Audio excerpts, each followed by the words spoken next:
Donc pour répondre à ta question, pour ouvrir une conciergerie, il va falloir que tu comprennes déjà que tu ne fais pas de la gestion locative, puisque ça, c'est destiné aux agents immobiliers qui ont la carte de gestion et qui ont un compte séquestre, avec le niveau d'études qui va avec. Donc là, en conciergerie, on va se placer comme des prestataires de services, c'est-à-dire que tu vas aider le propriétaire de A à Z avec son logement, de l'acquisition client au branding, les ménages, etc. Et pour ça, tu vas prendre une commission à la fin du mois sur chaque séjour qu'il y aura eu dans son logement. Donc, surtout, ne pas confondre ouvrir une conciergerie et être co-hôte Airbnb. Parce que co-hôte Airbnb, c'est juste aider les nouveaux avec leurs annonces. Tu vas pas faire toutes les prestations que fait une conciergerie, donc déjà, tu vas gagner beaucoup moins d'argent. Et puis, en plus, tu peux travailler qu'avec Airbnb. Donc, ça te bloque à pouvoir développer sur Booking, Abritel ou autre plateforme.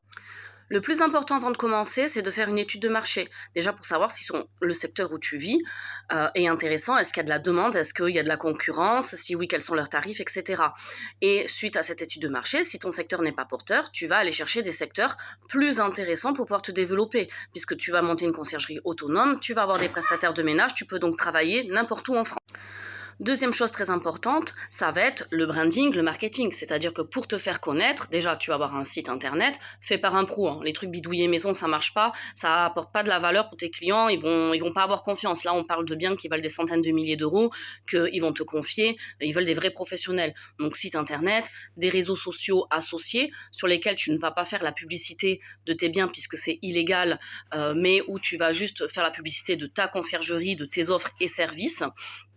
Tu vas ensuite créer un logo, créer une image de marque, avoir une charte graphique, c'est-à-dire une couleur que tu vas réutiliser partout pour qu'on te reconnaisse instantanément.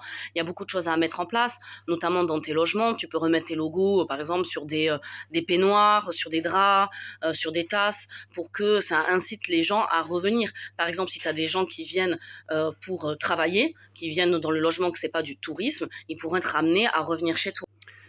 Puis, il va falloir également que tu choisisses quel statut juridique tu vas vouloir adopter pour ta conciergerie. Tu peux commencer en micro-entreprise parce que c'est gratuit, mais tu seras forcé d'évoluer plus tard quand tu auras pas mal de clients sur une SASU ou une EURL, puisque sur une micro-entreprise, tu vas devoir déclarer ton chiffre d'affaires et payer tes charges là-dessus. Et donc, tout ce qui va être frais de ménage va être compris, même si j'ai des solutions pour que tu puisses un peu échapper à ça, on va dire, récupérer l'argent. Aujourd'hui, tout le monde peut monter une conciergerie, c'est simple, c'est accessible à tous, même sans trésorerie. Je vous invite à demander mon e-book en commentaire pour en savoir plus.